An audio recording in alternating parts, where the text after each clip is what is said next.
تو اس کے بارے میں مختلف روایات سے ہمیں یہ پتہ چلتا ہے کہ بچپن میں بھی آپ انتہائی متین، سنجیدہ اور شوخی شرارت سے بالکل الگ رہا کرتے تھے، اور زیادہ تر آپ کی توجہ اللہ تعالیٰ کی طرف ہی ہوا کرتی تھی۔ اور جیسے کہا جاتا ہے کہ ہونہار بروا کے چکنے چکنے پاد، تو حضرت مسیح موعود علیہ الصلوۃ والسلام میں بچپن سے ہی روحانی آثار نظر آتے تھے۔ چنانچہ ذکر کیا جاتا ہے کہ بچپن میں بچے جب عام طور پر کھیلتے کودتے ہیں تو آپ عام طور پر ایسے کھیل کود سے جو فضول قسم کے ہوتے ہیں اس سے باز رہا کرتے تھے۔ پھر آپ نے اپنی ایک ہم عمر بچی سے، جو کہ بعد میں آپ کی زوجیت میں بھی آئیں، اس چھوٹی عمر میں یہ کہا کرتے تھے کہ نامرادے دعا کر خدا میرے نماز نصیب کرے۔ تو ابتدائی سے آپ کی توجہ اللہ تعالیٰ کی طرف، نمازوں کی طرف تھی، روحانیت کی طرف تھی۔ اور پھر یہ کہ اس زمانے یہ بھی نہیں کہ اس زمانے میں جو بچے عام کھیل وغیرہ کیا کرتے تھے، شوخی شرارت کرتے تھے، اس سے علیحدہ رہنے کے نتیجے میں بالکل آپ جو ہے وہ ورزش سے اس سے بالکل بے بہرا تھے، ایسی بات بھی نہیں تھی۔ بلکہ اس زمانے میں زیادہ تر گاؤں دیہات میں یہ ہوتا تھا، کشتی ہوتی تھی، کبڈی ہوتی تھی، یا پھر مقدر پھیرا کرتے تھے، موگریاں پھیرا کرتے تھے تاکہ یہ ڈنڈ وغیرہ مضبوط ہوں۔ تو یہ عام طور پہ حضرت مسیح موعود علیہ الصلوۃ والسلام تیراکی، بچپن سے ہی آپ نے تیراکی سیکھی تھی۔ یہاں چھوٹے موٹے جو تالاب ہوا کرتے تھے اس میں آپ تیرنا سیکھا۔ پھر اسی طرح جب آپ کی عمر ذرا بڑی ہوئی ہے تو گھڑ سواری بھی آپ نے سیکھی ہے۔ پھر زیادہ تر آپ کا کام تھا پیدل چلنا، یہ آخری عمر تک بھی برقرار رہا، آپ ہمیشہ پیدل چلا کرتے تھے۔ تو اس لحاظ سے ہم تاریخ کا مطالعہ کرتے ہیں تو ہمیں یہ بھی معلوم ہوتا ہے کہ ایک دفعہ جو آپ کا ننہال تھا ہوشیار پور میں، ایما نام کا ایک موضع تھا، وہ آپ کا ننہال تھا۔ آپ کی والدہ چراغ بی بی جو تھیں وہ وہیں سے تعلق رکھتی تھیں، آپ وہاں بھی جایا کرتے تھے ننہال میں۔ تو لوگ بیان کرتے ہیں اس زمانے کے کہ عام دوسرے بچے ادھر ادھر شوخی شرارت کرتے پھرتے تھے، لیکن مرزا غلام احمد صاحب کو ہم نے دیکھا بہت متین اور سنجیدہ رہا کرتے تھے، عام بچوں کے جس طرح شوخی شرارت ہوتی ہے اس سے باز رہا کرتے تھے۔ ایک دفعہ کا ذکر ہے کہ حضرت میاں محمد حسین صاحب جو بلوچستان کے رہنے والے تھے، انہوں نے ذکر کیا کہ مولوی برہان الدین صاحب رضی اللہ تعالیٰ عنہ نے ایک روایت بیان کی ہے کہ اس زمانے میں آپ جو ہیں بچپن کا زمانہ تھا، اور آپ جو ہے موضع میاں سنگھ، قلعہ میاں سنگھ میں تشریف لے گئے تھے۔ وہاں ایک صاحب کرامات اور بزرگ شخصیت رہتے تھے، مولوی غلام رسول صاحب۔ انہوں نے آپ کو دیکھا تو آپ کے سر پر شفقت سے ہاتھ پھیرتے ہوئے کہا کہ اگر اس دنیا میں کوئی نبوت کے قابل ہے تو یہ بچہ نبوت کے قابل ہے۔ تو گویا کہ بچپن سے ہی آثار نبوت آپ کے اندر نظر آنے شروع ہو گئے تھے۔ پھر اسی طرح سے یہ بھی ذکر آتا ہے کہ موضع بہادر حسین جو آپ کے جاگیر میں سے ہی تھا، وہاں اپنے بھائی کے ساتھ جاتے تھے۔ لوگ بیان کرتے ہیں کہ مرزا غلام قادر صاحب جو آپ کے بڑے بھائی تھے وہ عام بچوں کے ساتھ کھیل کود میں مصروف ہوتے تھے، لیکن آپ علیحدگی میں آرام سے بیٹھے رہتے تھے، دیکھتے رہتے تھے، کوئی کسی قسم کی شوخی شرارت نہیں کرتے تھے۔ اس زمانے میں عام طور پر بٹیر بازی، مرغ بازی بھی ہوا کرتی تھی، اس میں بھی کوئی آپ کی دلچسپی نہیں تھی۔ تو بہرحال آپ کا بچپن نہایت ہی پاکیزہ تھا اور جوانی کے ایام بھی نہایت پاکیزہ گزرے ہیں۔ پھر جب آپ کی عمر 7-8 سال کی ہوئی ہے تو بیان کیا جاتا ہے، اور خود مسیح علیہ السلام نے کتاب البریہ میں بھی اس کا ذکر فرمایا ہے کہ ایک مولوی کو جن کا نام فضل الہی تھا پڑھانے کے لیے مقرر کیا گیا، جن سے آپ نے کچھ فارسی کی کتابیں پڑھی۔ اس کے بعد پھر جب 10 سال کی عمر کو آپ پہنچے ہیں تو اس وقت آپ کو ایک اور مولوی صاحب کے سپرد کیا گیا جن کا نام فضل احمد تھا۔ انہوں نے آپ کو کچھ عربی کی کتابیں اور صرف و نحو پڑھائی۔ پھر جب 10 سال سے اوپر آپ کی عمر ہوئی 15-16 سال کی، تو اس وقت ایک اور مولانا کو یہاں پر آپ کو پڑھانے کے لیے مقرر کیا گیا تھا جن کا نام گل علی شاہ صاحب تھا۔ تو ان سے آپ نے جو ہے کچھ منطق، فلسفہ، صرف و نحو وغیرہ کی کتابیں پڑھی۔ تو یہ ابتدائی خانگی تعلیم ہی آپ کی تھی، آپ نے کسی یونیورسٹی سے یا کسی بڑے مدرسے سے تعلیم حاصل نہیں کی تھی۔ تو یہ اسی طرح کی بات ہے کہ جب آپ کو مسیح موعود کی خلعت پہنائی گئی یا آپ کو امام مہدی کا لقب دیا گیا، تو ایسی صورت میں تمام علماء نے مخالفت اسی واسطے کی کہ ہم بڑے بڑے علماء کہلاتے ہیں، بڑی بڑی یونیورسٹیوں سے پاس شدہ ہیں، بڑے بڑے مدارس سے ہم پڑھے لکھے ہیں۔ تو جیسا کہ قرآن مجید میں آتا ہے کہ جب حضرت صلی اللہ علیہ وسلم کو نبوت عطا ہوئی ہے تو قرآن مجید میں ذکر آتا ہے لوگ اعتراض کرتے تھے کہ لولا نزل ھذا القرآن علی رجل من القریتین عظیم. مکہ اور طائف دو بڑی بستیاں تھیں، اس میں بڑے بڑے لوگ پائے جاتے تھے، پڑھے لکھے لوگ بھی موجود تھے. حضرت صلی اللہ علیہ وسلم تو امی تھے، تو لوگ کہتے تھے کہ بھئی ایک یتیم اور امی بچے کو ہی جو ہے یہ نبوت دینی تھی. بڑے بڑے جلیل القدر جو ہے علماء اور فصحاء موجود تھے، ابو الحکم کہلانے والے موجود تھے، ان کو نبوت نہیں ملی ہے اور ایک یتیم کو نبوت ملی ہے. تو بات یہی ہے کہ اللہ تعالیٰ یہ دیکھتا ہے کہ کس کے اندر نور نبوت ہے اور کس کے اندر وہ صلاحیت پائی جاتی ہے کہ جس کو نبی بنایا جائے. تو یہی باتیں تھیں کہ آپ کا بچپن نہایت پاکیزہ گزرا، جوانی بھی نہایت پاکیزہ گزری ہے. اور جیسا کہ قرآن مجید میں ذکر آتا ہے کہ فقط لبثت فیکم عمرا من قبلہ افلا تعقلون، کہ میں تو اس سے پہلے، نبوت سے پہلے کی عمر تمہارے سامنے موجود ہے، بچپن سے لے کے جوانی تک کا زمانہ تمہارے سامنے موجود ہے، تم بتاؤ کہ کیا تم نے کبھی مجھ سے کوئی غلط کام دیکھا ہے؟ تو ایسی صورت میں ایک شخص جو کہ خدا تعالیٰ کی طرف جا رہا ہو، خدا تعالیٰ کے رنگ میں رنگین ہو رہا ہے، حضرت محمد مصطفیٰ صلی اللہ علیہ وسلم کے عشق میں رنگین ہے اور بلکہ فنا فی الرسول ہے، تو کیا ان تمام چیزوں کو چھوڑ کر یک لخت کوئی جھوٹ کو اختیار کر سکتا ہے؟ یہ نہیں ہو سکتا. ٹھیک ہے، جزاکم اللہ تعالیٰ احسن الجزا. حضرت اقدس مسیح موعود علیہ السلام بھی اپنے منظوم کلام میں یہ فرماتے ہیں کہ ابتدا سے تیرے ہی سایہ میں میرے دن کٹے، گود میں تیری رہا میں مثل طفل شیر خار. جب ہم حضرت اقدس مسیح موعود علیہ السلام کی ابتدائی زندگی کا جائزہ لیتے ہیں تو معلوم ہوتا ہے کہ تائیدات الہیہ اور نصرت سماویہ آپ کی زندگی کے ہر لمحے میں آپ کے ساتھ شامل حال رہی ہیں، اور اللہ تعالیٰ نے آپ کی ایسی پرورش کی ہے کہ بچپن سے ہی آپ لغویات سے اجتناب کرتے تھے اور نیک باتوں کی طرف راغب تھے. جس طرح کہ آپ نے بھی یہ ذکر کیا تھا کہ غلام رسول صاحب جو کہ خود بھی ایک صاحب کرامت اور ولی اللہ کی حیثیت رکھتے تھے، انہوں نے آپ کے بچپن کے تعلق سے یہ بتایا کہ اگر اس زمانے میں کوئی نبی ہوتا تو یہ لڑکا نبوت کے قابل ہے. ہمارے پاس بہت سے کالرز ابھی آن لائن موجود ہیں جو ہم سے رابطہ کرنے کی خواہش رکھتے ہیں، اور بہت سے ٹیکسٹ میسیجز بھی ہمیں موصول ہو رہے ہیں. تو ہم وقت کی رعایت کے ساتھ موضوع کے اعتبار سے بعض سوالات اٹینڈ کریں گے. مکرم مظفر احمد باجوہ صاحب نئی دلی انڈیا سے فی الحال ہمارے ساتھ رابطے میں ہیں، ہم ان سے بات کریں گے ابھی. السلام علیکم ورحمۃ اللہ مظفر صاحب. جی ناظرین کرام، جی مظفر بیان کے احمدیوں کو سب کو بہت بہت دلی مبارکباد دیتا ہوں کہ آج بہت ہی کامیابی سے یہ پروگرام قادیان سے لائیو نشر کیا جا رہا ہے. سوال بتائیں. اور کیونکہ آج کا جو ٹاپک ہے وہ بھی بہت ہی امپورٹنٹ ہے، بہت ہی ضروری ہے، تو کچھ ایک بار ایسا ہوتا ہے کہ ہم لوگ باہر جاتے ہیں، لوگوں سے ملاقات کرتے ہیں، کچھ ایک غیر احمدی احباب سے بھی ملاقات ہوتی ہے، تو ان کی کچھ حضرت مسیح موعود علیہ السلام کی سیرت کو لے کر، آپ کی رائٹنگز کو لے کر کچھ ایک ان کے بھی اعتراض ہوتے ہیں. تو میں اجازت چاہتا ہوں، ایک میرا جو سوال ہے کہ حضرت مسیح موعود علیہ السلام کے نے اپنی کئی تحریرات میں یہ چیز بیان کی کہ میرا جو ہے کوئی بھی استاد نہیں ہے، اور کچھ ایک تحریر ایسی بھی ہیں جو نظر میں آتی ہیں جس میں حضرت مسیح علیہ السلام نے یہ بیان کیا کہ میں جب چھوٹا تھا تو میری تعلیم مجھے عربی اور فارسی کے لیے میرے لیے استاد مقرر کیے گئے. تو یہ کچھ ایسے سوال ہیں جن کا جو اٹھتے ہیں حضرت مسیح علیہ السلام کی جو رائٹنگس ہیں ان کے اوپر یہ ایک اعتراض کا موجب بنتے ہیں، جو لوگ پوچھتے ہیں یہ سوال.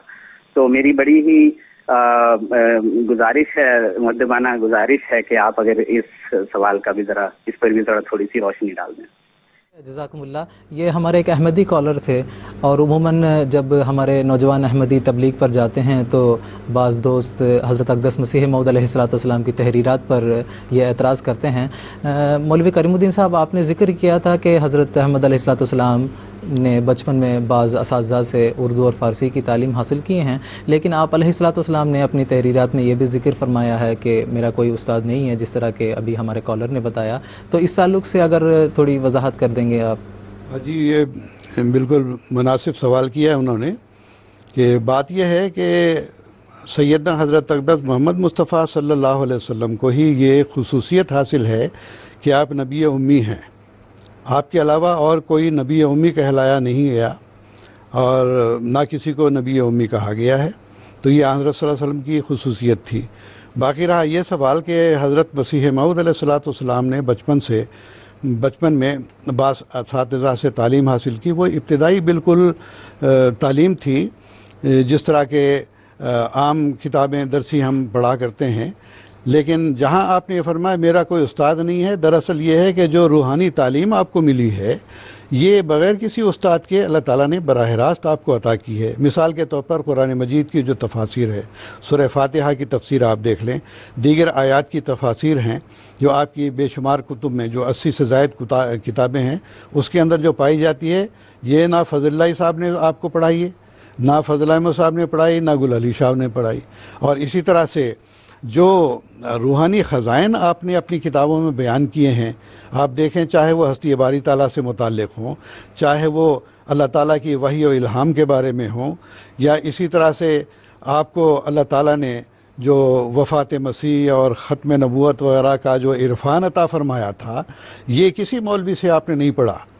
بلکہ یہ ذکر آتا ہے کہ سیالکوٹ کے ایام میں جب کہ آپ ملازمت اختیار کرتے تھے تو اس زمانے میں آپ کا کام کچہری سے آنے کے بعد یہی ہوتا تھا کہ کھانا کھایا، اس کے بعد قرآن کریم کھول لیا، اور اس کے بعد خود جس جگہ آپ کی رہائش تھی وہ بیان کرتے ہیں کہ قرآن پڑھتے ہوئے سجدے میں گر جاتے، رو رو کر اللہ تعالیٰ کے حضور دعا کرتے کہ یا اللہ یہ تیرا کلام ہے، تو ہی سمجھائے گا تو میں سمجھ سکتا ہوں ورنہ میں اس کو سمجھنے سے قاصر ہوں. اور کہتے ہیں کہ اس قدر آپ رو رو کر دعا کرتے تھے کہ زمین تر ہو جایا کرتی تھی آنسوؤں سے. تو بات اصل یہ ہے کہ جہاں حضرت مسیح موعود علیہ السلام نے فرمایا کہ میرا کوئی استاد نہیں، تو یہ وہی روحانی علوم ہیں جو براہ راست اللہ تعالیٰ نے آپ کو عطا فرمائے، اور اس کی نظیر 1400 سال میں اور کہیں نظر نہیں آتی سوائے حضرت مسیح موعود علیہ السلام کے. تو استاد، میرا کوئی استاد نہ ہونے سے مراد یہ ہے کہ روحانی علوم جو آپ نے 80 سے زائد کتابوں میں بیان کیے ہیں وہ ابتدائی تعلیم کو مد نظر رکھ کر نہیں ہے کہ آپ نے ابتدائی تعلیم ذرا حروف شناسی ہوتی ہے یا اسی طرح سے کتاب پڑھنے کے قابل انسان بن جاتا ہے یا قرآن مجید پڑھنے کے قابل انسان بن جاتا ہے. ابتدائی تعلیم آپ نے حاصل کی وہ تو درست ہے، لیکن جہاں آپ نے یہ بیان کیا کہ میرا کوئی استاد نہیں ہے تو یہ وہی روحانی علوم ہے جس کے خزائن آپ نے لٹائے. اور اسی لیے آپ نے فرمایا ہے کہ وہ خزائن جو ہزاروں سال سے مدفون تھے اب میں دیتا ہوں اگر کوئی ملے امیدوار. تو یہ اصل میں وہ استاد کا جی جزاکم اللہ. حضرت اقدس مسیح موعود علیہ السلام کی جس عبارت پر یہ سوال اٹھتا ہے وہ بھی میں ناظرین کی خدمت میں پیش کرنا چاہوں گا کہ حضور اپنی کتاب ایام الصلاح میں فرماتے ہیں، سو آنے والے کا نام جو مہدی رکھا گیا، سو اس میں یہ اشارہ ہے کہ وہ آنے والا علم دین خدا سے ہی حاصل کرے گا اور قرآن اور حدیث میں کسی استاد کا شاگرد نہیں ہوگا. سو میں حلفاً کہہ سکتا ہوں کہ میرا یہی حال ہے. کوئی ثابت نہیں کر سکتا کہ میں نے کسی انسان سے قرآن، حدیث یا تفسیر کا ایک سبق بھی پڑھا ہے. بس یہی مہدویت ہے جو نبوت محمدیہ کے منہاج پر مجھے حاصل ہوئی ہے اور اسرار دین بلا واسطہ میرے پر کھولے گئے ہیں. تو حضرت اقدس مسیح موعود علیہ السلام نے اس جگہ پر یہ واضح طور پر ذکر کیا ہے کہ علم دین مجھے کسی نے نہیں سکھایا. اسی طرح اسرار مخفیہ جو ہیں قرآن کریم کے وہ بھی بلا واسطہ مجھے خدا تعالیٰ نے ہی سکھایا ہے. یہاں پر کسی قرآن مجید کے ناظرہ سکھانے یا کسی زبان سکھانے یا کسی زبان کے احرف سکھانے کی بات نہیں ہو رہی ہے، بلکہ حضرت اقدس مسیح موعود علیہ السلام علوم دین اور اسرار دین کے تعلق سے یہ ذکر کرتے ہیں کہ اس معاملے میں میرا کوئی استاد موجود نہیں ہے. تو میں اپنے ویورز کو یہ بھی بتانا چاہوں گا کہ حضرت اقدس مسیح موعود علیہ السلام کی جملہ کتب ہماری ویب سائٹ پر موجود ہے. اگر کوئی مطالعہ کرنا چاہے تو ہمارے ویب سائٹ پر لاگ ان کر سکتا ہے. ہمارے ویب سائٹ کا ایڈریس ہے www.alislam.org ہے. الاسلام سنگل ورڈ آپ کو لکھنا پڑے گا، www.alislam.org ہے. اور ہمارے ویب سائٹ میں روحانی خزائن جو ہے وہ سرچ انجن کے ساتھ موجود ہے. اگر آپ حضرت اقدس مسیح موعود علیہ السلام کی تحریرات میں سے کوئی عبارت ہمارے ویب سائٹ پر ٹائپ کریں گے تو وہ پورا صفحہ آپ کے سامنے آ جائے گا.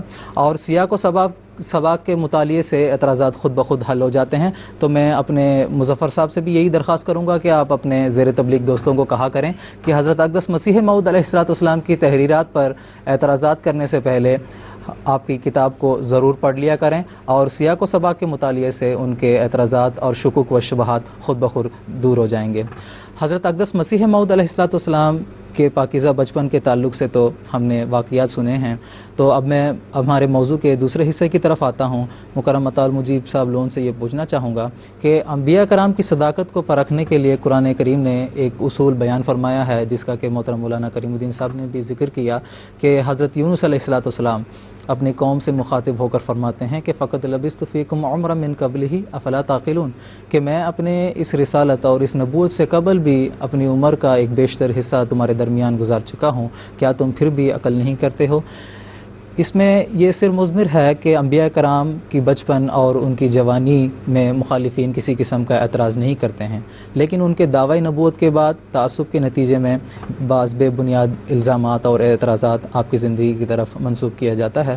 تو مکرم عطا المجیب لون صاحب سے میں درخواست کروں گا کہ حضرت اقدس مرزا غلام احمد قادیانی مسیح موعود و مہدی موعود علیہ السلام کی جوانی بھی اسی مقدس بستی قادیان کے کوچوں میں بسر ہوئی ہے، جبکہ عموماً اس زمانے میں دیکھا جاتا ہے کہ نوجوان روزگار کی طلب میں گاؤں چھوڑ کر شہر کی طرف منتقل ہو جاتے ہیں، لیکن آپ علیہ السلام قادیان میں ہی مقیم رہے.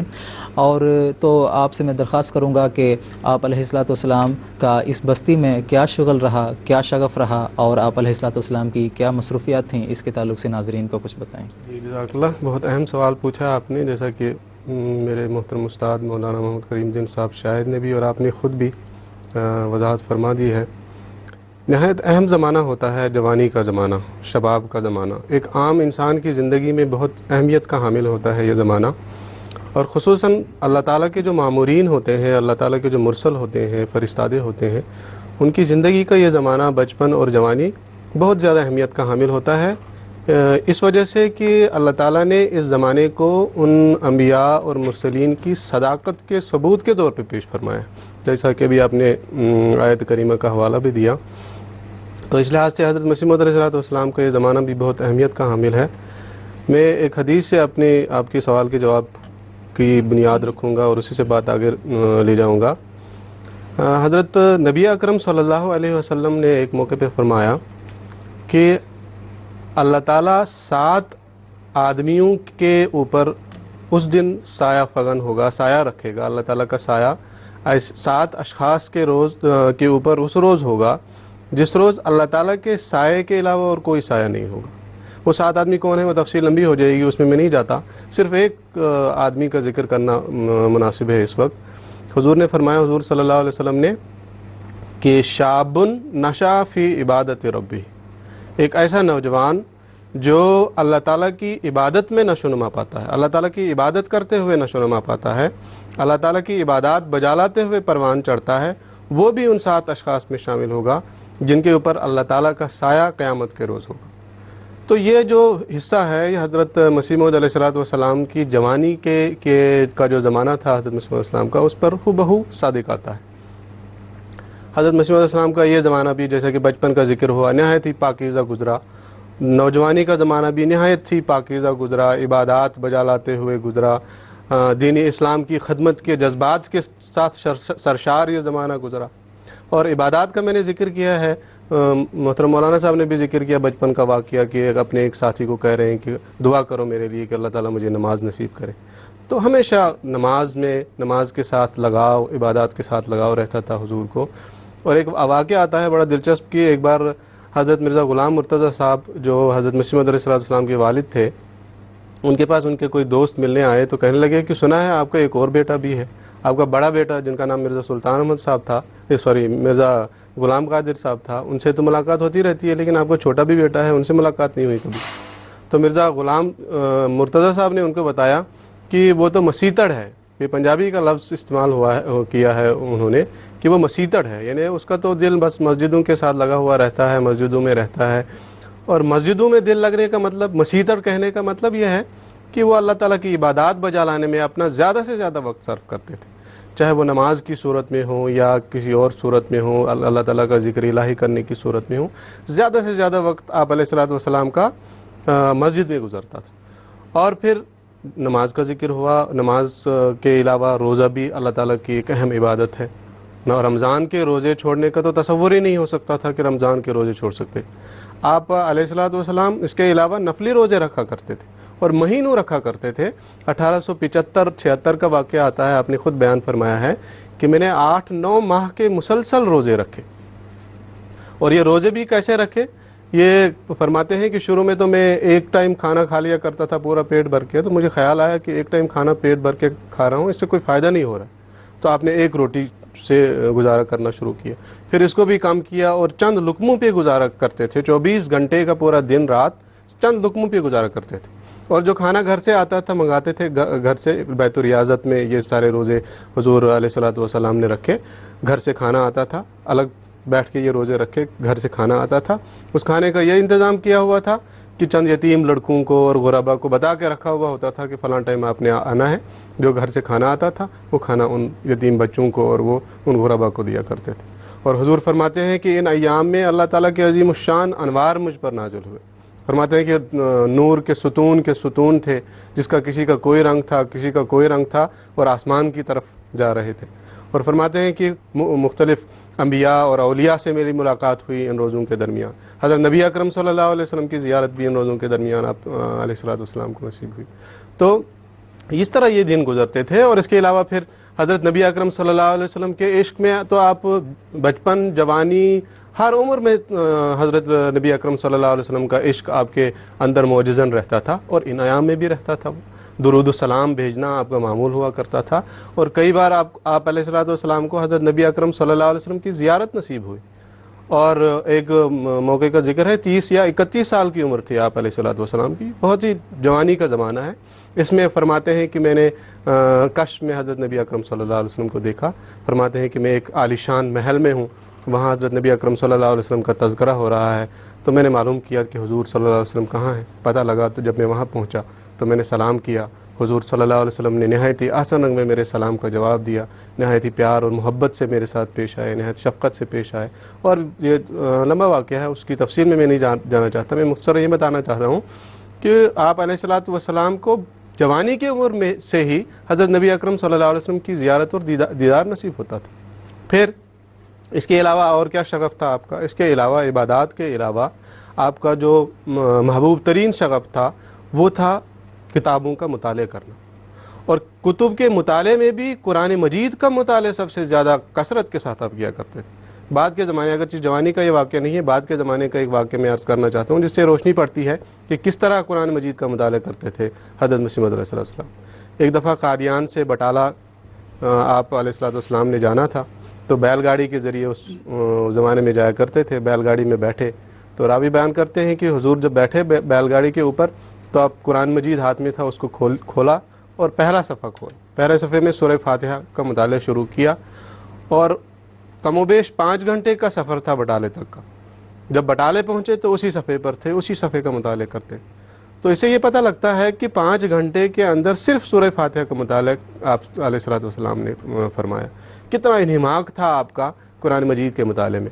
اور بچپن کے زمانے میں یا جوانی کا زمانہ جس کا میں ذکر کر رہا ہوں, اس میں اس سے بھی زیادہ انہماک سے آپ نے قرآن مجید کا مطالعہ کیا ہوگا.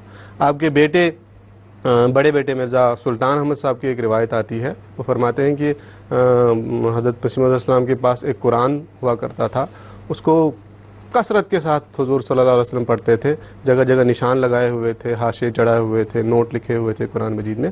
اور ان کا بیان ہے, کہتے ہیں کہ میرا اندازہ ہے کہ کم و بیش 10,000 مرتبہ حضرت مسیح موعود علیہ السلام نے یہ قرآن مجید پڑھا ہوگا.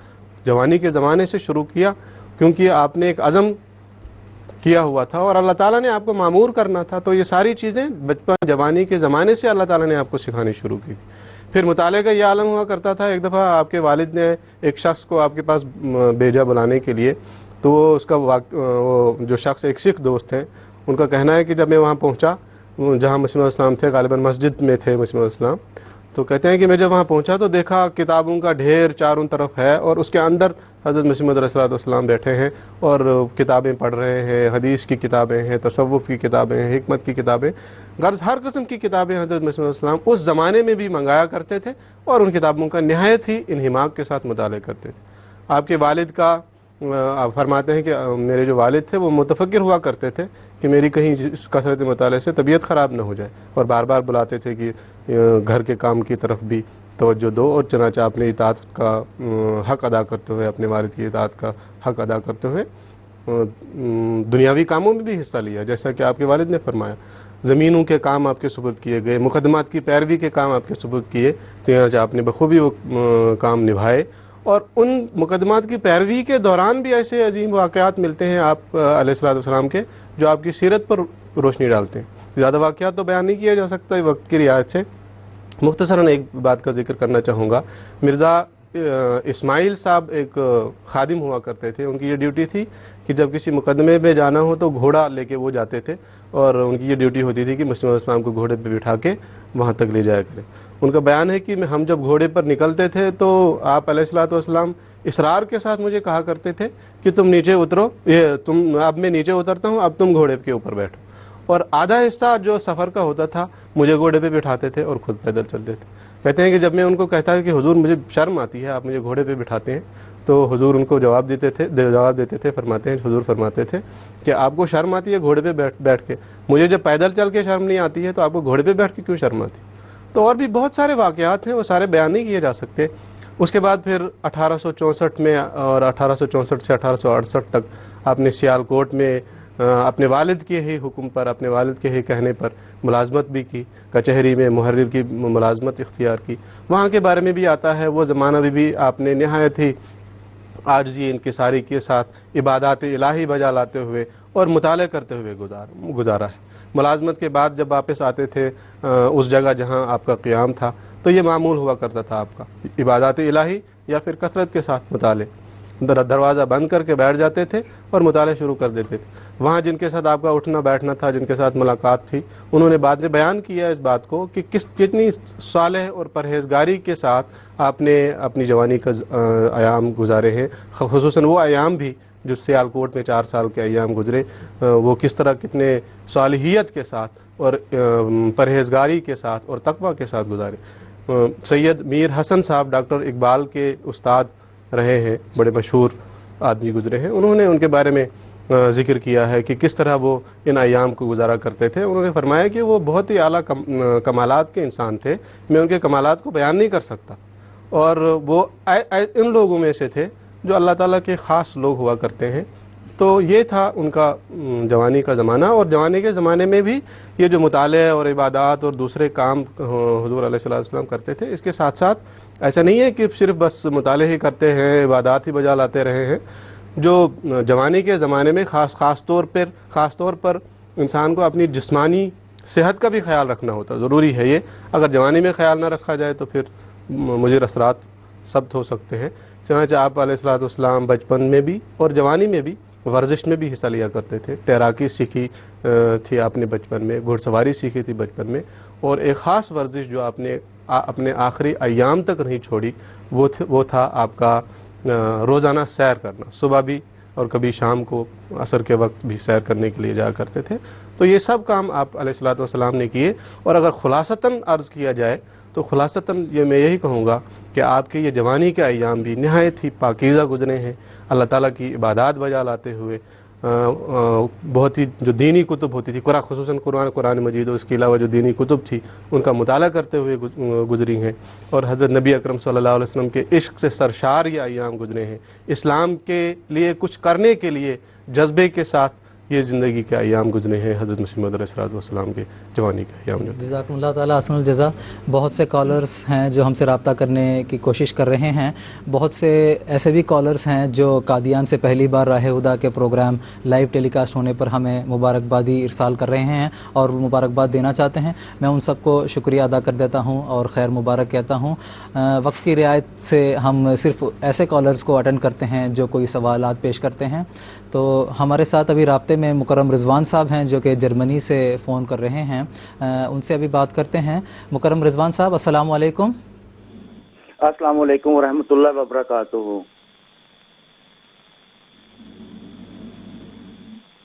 ہلو، سوال پیش کریں، ہمیں آپ کی آواز آ رہی ہے۔ میرا نام رضوان ہے، میں جرمنی سے عرض کر رہا ہوں۔ میرے سوال تو ایک ہی، اس کے دو چھوٹے چھوٹے سے مضمون ہیں۔ ایک تو میں نے یہ پوچھنا تھا کہ امام مہدی کے آنے کے بعد قرآن و حدیث کی روشنی میں، ہیلو جی جی، آپ کی آواز ہمیں آ رہی ہے. آپ اپنا سوال مختصراً اور مکمل پیش کریں تو ہمارے پینل کے علماء آپ کے سوال کا جواب دیں گے. جی، میں نے صرف یہ پوچھنا تھا کہ قرآن و حدیث کی روشنی میں کوئی ایسی حدیث یا قرآن میں کہیں ذکر ہے کہ امام مہدی کے آنے کے بعد اتنا عرصہ گزرے گا تو اسلام کی فتح ہو جائے گی یا احمدیت کی فتح ہو جائے گی؟ اور دوسرا چھوٹا سا سوال یہ تھا کہ جن کے بارے میں اتنا بیان کیا گیا انہوں نے آنا ہے، تو ان کا آنے کے بعد اتنا سے رول تھا کہ وہ آئے، انہوں نے دعویٰ کیا اور تھوڑے سے لوگ احمدی ہوئے اور وہ چلے گئے، اور اس کے بعد پوری دنیا پہ غلبہ پڑنا ہے. تو اس میں میری پلیز رہنمائی کر دیجیے گا. اور میں آپ کو بہت بہت مبارکباد دینا چاہتا ہوں یہ آپ کے پروگرام کے وسادت سے.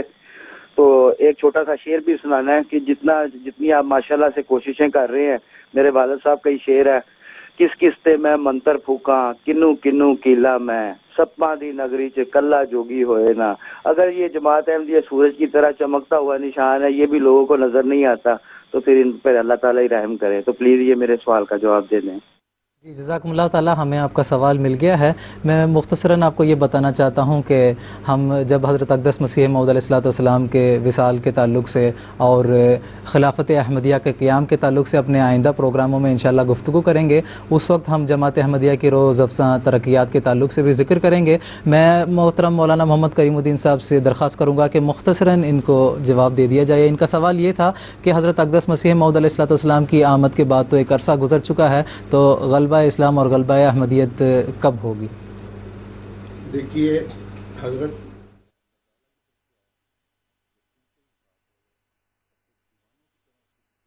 کہ هو الذی ارسل رسولہ بالہدی ودین الحق لیظہرہ علی الدین کلہ، کہ وہی ذات ہے خدا تعالیٰ کی جس نے اپنا رسول ہدایت کے ساتھ بھیجا. اس میں ایک مسئلہ یہ بھی حل ہو جاتا ہے کہ رسول اور مہدی کہہ کے آپ کو بیان کیا گیا، رسولہ بالہدی، تو گویا کہ وہ آنے والا رسول مہدی ہوگا. گویا کہ امام مہدی کی بشارت بھی تھی. کیوں آئے گا؟ لیظہرہ علی الدین کلہ، تمام ادیان پر اسلام کی برتری ثابت کرے گا، غلبہ ثابت کرے گا. سو الحمدللہ کہ میں اپنے بھائی کو یہ مبارکباد دیتا ہوں کہ حضرت مسیح موعود علیہ الصلوۃ والسلام نے جو 80 سے زائد کتابیں تصنیف فرمائی ہیں، اس میں اسلام کے غلبے کے پورے سامان کر دیے ہیں اور سب لوگوں کو لاجواب کر دیا ہے، جس کے کہ کوئی جواب وہ دے نہیں سکتے. اب جیسا کہ آگے براہین احمدیہ کا بھی انشاءاللہ ذکر آئے گا، اس میں بھی حضور نے یہ فرمایا کہ میں اسلام کی صداقت کے لیے، قرآن مجید کی صداقت اور حقانیت کے لیے، حضرت محمد رسول اللہ صلی اللہ علیہ وسلم کی صداقت کے لیے جو دلائل میں نے اس میں 300 سے زائد بیان کیے ہیں، اس کو اگر کوئی اپنی کتاب سے نکال کے دکھائے ایسے ہی دلائل جو ان کے مذہب کے حق میں ہوں، یا پھر یہ کہ اگر پورا نہیں کر سکتے ہیں تو کم از کم نصف اس کا کریں، نصف بھی نہیں کر سکتے ہیں تو ربع کریں، چوتھا حصہ کریں، چوتھا نہیں تو خمس یعنی 5واں حصہ ہی اس کا بیان اپنی کتابوں سے نکال کے دکھائیں، تو پھر میں یہ تمام کاروبار چھوڑ دیتا ہوں. لیکن کسی کو جرأت نہیں ہوئی. تو یہ اسلام کے غلبے کے سامان آپ نے کر دیے، اور الحمدللہ کہ دلائل کے میدان میں جماعت احمدیہ نے اسلام کا غلبہ ثابت کر دیا ہے. باقی رہا یہ کہ جماعت احمدیہ کا غلبہ کب ہوگا تو یہ اللہ تعالیٰ بہتر جانتا ہے. ہاں، حضرت مسیح موعود علیہ الصلوۃ والسلام نے خاص طور پر تذکرۃ الشہادتین میں اس بات کا ذکر فرمایا ہے کہ مسیح ناصری کا انتظار کرنے والے جو لوگ ہیں، خاص طور پر مسلمان، وہ ابھی آج سے 3 صدی بھی نہیں گزری ہوگی کہ عیسیٰ کا انتظار کرنے والے کیا مسلمان اور کیا عیسائی، یہ سب کے سب نا امید اور مایوس ہو کر اس عقیدے کو چھوڑ دیں گے، اور اس کے بعد انشاءاللہ تعالی جماعت احمدیہ کا غلبہ بہرحال ہو کر رہنا ہے. تو یہ ظاہری غلبہ یعنی دلائل کا غلبہ تو ہو چکا ہے، ظاہری غلبہ بھی اللہ تعالیٰ بہتر جانتا ہے کہ وہ کب وقت آئے گا. لیکن بہرحال مسیح موعود علیہ الصلوۃ والسلام کی تحریرات سے یہ معلوم ہوتا ہے کہ 300 سال کے اندر اندر انشاءاللہ یہ غلبہ ضرور جماعت احمدیہ کو ملے گا، اور اس کے آثار ہمیں نظر آ رہے ہیں. ابھی تو 125 سال ہوا ہے جماعت کو قائم ہوئے، اور اللہ تعالیٰ نے دیکھیے 202 ممالک میں جماعت احمدیہ کی مضبوط شاخیں قائم کر دی ہیں. اور جب یہ اسلام کا حسین ترین اور امن عالم کا جو پیغام سیدنا حضرت خلیفۃ المسیح الخامس ایدہ اللہ تعالیٰ بن نصر العزیز پہنچا رہے ہیں، اور سربراہان مملکت کو آپ نے اس طرف توجہ دلائی ہے، تو انشاءاللہ یہ غلبہ بھی ظاہری طور پر بھی 300 سال کے اندر ضرور پورا ہوگا۔ جزاکم اللہ تعالیٰ احسن الجزا۔ انبیاء کرام کے زمانہ تو اتمام حجت کا زمانہ ہوتا ہے، اشاعت اسلام کا زمانہ اس کے بعد خلافت کے زمانے میں انشاءاللہ جاری رہتا ہے۔ حضرت اقدس مسیح موعود علیہ الصلوۃ والسلام کی پاکیزہ جوانی کے واقعات ہم نے سنے ہیں۔ ایک اہم واقعہ کی طرف میں اشارہ کرنا ضروری سمجھتا ہوں، اور وہ یہ کہ حضرت اقدس مسیح موعود علیہ الصلوۃ والسلام کے والد صاحب محترم کی وفات 1876 میں ہوئی۔ والد صاحب کا سایہ اٹھ جانے کا صدمہ تو ایک طبعی امر تھا۔ بشری تقاضے کے تحت ایک لحظہ حضرت اقدس مسیح موعود علیہ الصلوۃ والسلام کے دل میں یہ بھی خیال گزرا کہ وہ آمدنی کے ذرائع جو حضرت والد صاحب کی زندگی کے ساتھ وابستہ ہے، ان کے منقطع ہو جانے کی وجہ سے نامعلوم کیا کیا مشکلات پیش آئیں گے۔ اس خیال کا دل میں پیدا ہونا ہی تھا کہ ایک دم آپ علیہ الصلوۃ والسلام کو یہ الہام ہوا کہ الیس اللہ بکاف عبدہ، یعنی کیا اللہ تعالیٰ اپنے بندے کے لیے کافی نہیں ہے۔ حضور علیہ الصلوۃ والسلام خود اس الہام کے تعلق سے فرماتے ہیں کہ اس الہام نے عجیب سکینت اور اطمینان بخشا اور فولادی میخ کی طرح میرے دل میں دھس گیا۔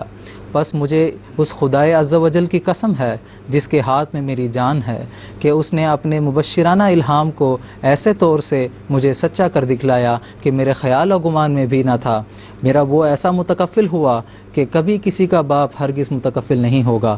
میرے پر اس کے وہ متواتر احسان ہوئے کہ بالکل محال ہے کہ میں اس کا شمار کر سکوں۔ یہ بہت ہی اہم واقعہ تھا حضرت اقدس مسیح موعود علیہ الصلوۃ والسلام کی جوانی کا، تو میں نے ضروری سمجھا کہ اس کا بھی ذکر کر دوں۔ تو خلاصہ کلام یہ ہے کہ حضرت اقدس مسیح موعود علیہ الصلوۃ والسلام کو ابتدا ہی سے جناب الہی سے ایک ایسا جذبہ عطا ہوا تھا کہ آپ شروع ہی سے خلوت نشین ہو گئے تھے اور سارا دن مسجد میں بیٹھ کر قرآن شریف پڑھتے تھے، اور اس کے حاشیے پر نوٹ بھی لکھتے جاتے تھے آپ، اور اسلام اور مسلمانوں کی خستہ حالی کو دیکھ کر دن رات مضطرب اور بے چین بھی رہتے تھے۔ غیرت رسول کا بے پناہ جذبہ شروع ہی سے ایسا موجزن تھا کہ 16-17 برس کی عمر سے عیسائیوں کے اعتراضات کو آپ جمع کرنے لگے اور اس کے مدلل و مفصل جوابات بھی تحریر کرنے لگے۔ اسی طرح سیالکوٹ میں جب آپ ملازمت اختیار کر رہے تھے، اس وقت بھی عیسائی پادری صاحبان کے ساتھ آپ بحث و مباحثہ کرتے تھے، اور آپ علیہ الصلوۃ والسلام نے کلمی جہاد کا جو آغاز ہے وہ آپ علیہ الصلوۃ والسلام نے سن 1872 سے شروع کیا ہے۔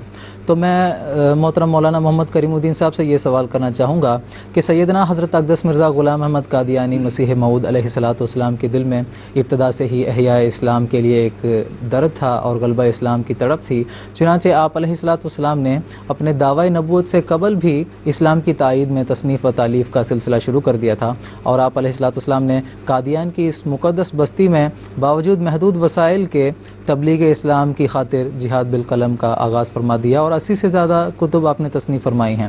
تو ان نامساعد حالات میں قادیان میں جبکہ نہ کوئی پریس تھی، نہ طباعت و کتابت کی کوئی سہولت تھی، بلکہ قلم و دوات کا زمانہ تھا، بجلی کا بھی کوئی مناسب انتظام نہیں ہوا کرتا تھا، اس وقت آپ علیہ الصلوۃ والسلام نے تبلیغ و تبشیر کے فرائض نہایت ہی خوش اسلوبی کے ساتھ تصنیف و تالیف کے ذریعہ سر انجام دیتے ہیں۔ تو اس تعلق سے اگر تھوڑی تفصیل ہمیں بتائیں گے تو۔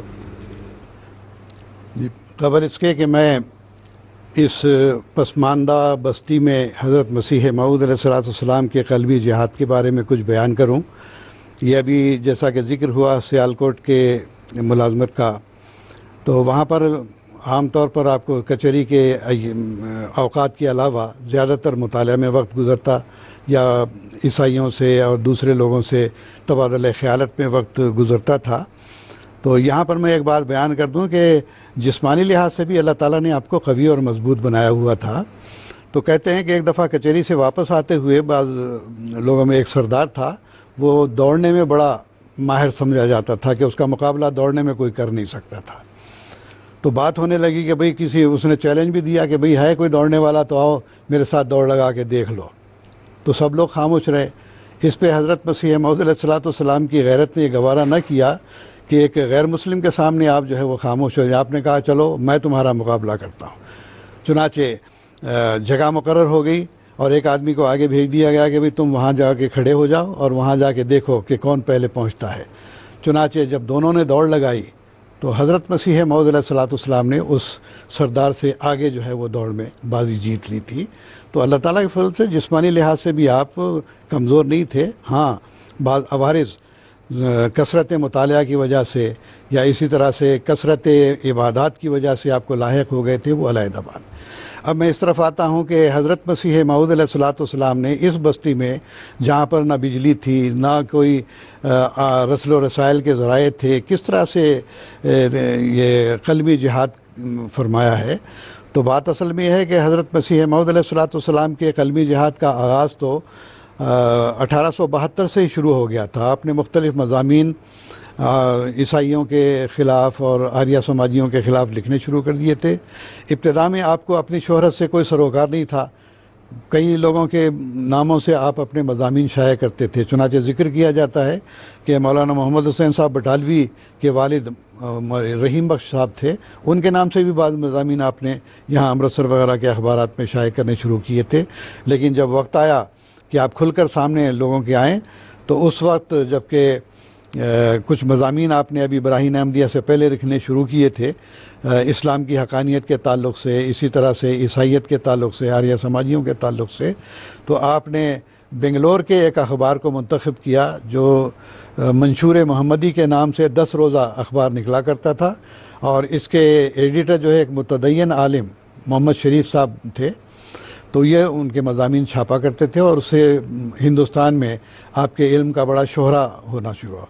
پھر اسی طرح سے ان ایام میں آپ جب گھر میں لکھنے کا کام کرتے تھے تو ٹہل ٹہل کے لکھ رہے ہیں, کبھی بیٹھ کے لکھ رہے ہیں, اور پھر آپ کو اسلام کا اتنا درد تھا کہ ایک روایت آتی ہے, حضرت محمد دین صاحب رضی اللہ تعالیٰ عنہ بیان کرتے ہیں کہ ایک دفعہ رات کے وقت میں حضور علیہ الصلوۃ والسلام کے پاس ہی سویا ہوا تھا.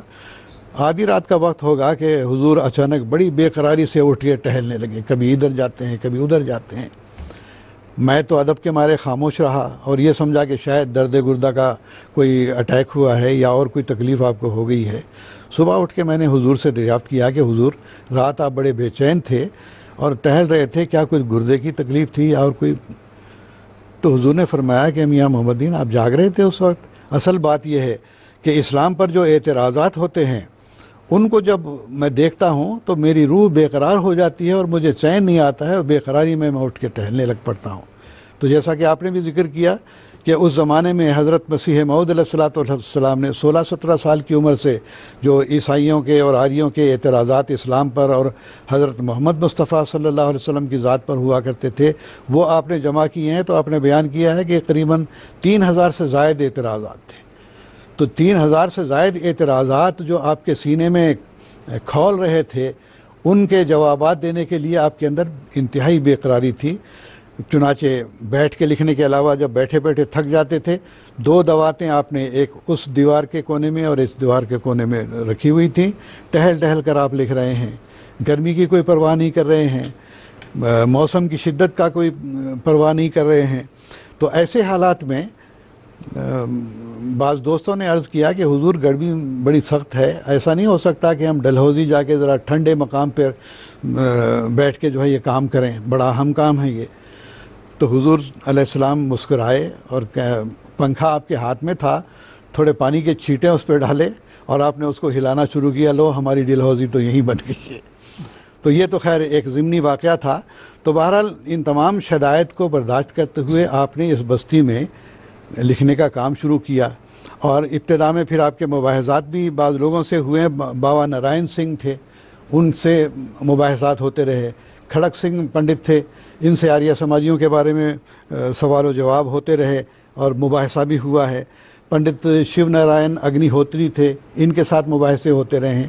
اس کے علاوہ براہین احمدیہ جب آپ نے لکھنی شروع کی ہے تو آپ نے بڑی ہی جاں فشانی کے ساتھ, اس واسطے کہ یہاں تو کوئی پریس نہیں تھا, یہاں سے بٹالہ جانا ہو تو پیدل جانا پڑتا تھا, اور امرتسر کے لیے گاڑی بھی ابھی بٹالہ تک نہیں آئی تھی, بلکہ بٹالہ سے یکا کر کے آپ کو وہاں جانا پڑتا تھا. تو اس زمانے میں آپ نے 3000 سے زائد صفحات لکھ کے پھر خوش خط کرنے کے لیے کہتے ہیں کہ ایک شخص کو مقرر کیا ہوا تھا کہ یہ مسودے صاف کریں تاکہ کاتب کو دیے جائے. منشی شمس الدین صاحب امروہہ کے غالباً رہنے والے تھے, ان کو امرتسر سے بلایا ہوا تھا, وہ بیٹھ کے ساتھ ساتھ کتابت کرتے تھے. تو اس طرح سے پھر آپ کو کئی دن جا کے وہاں پر حکیم محمد شریف صاحب کے پاس قیام کرنا پڑتا تھا, اور خود آپ کاپی ریڈنگ بھی کرنا آپ کا کام تھا. پھر پتھر پر جب وہ کاپی جمائی جاتی تھی پرنٹنگ کے لیے, پھر اس کے پروف نکال کے اس کی بھی ریڈنگ کرتے تھے. تو بہت آپ نے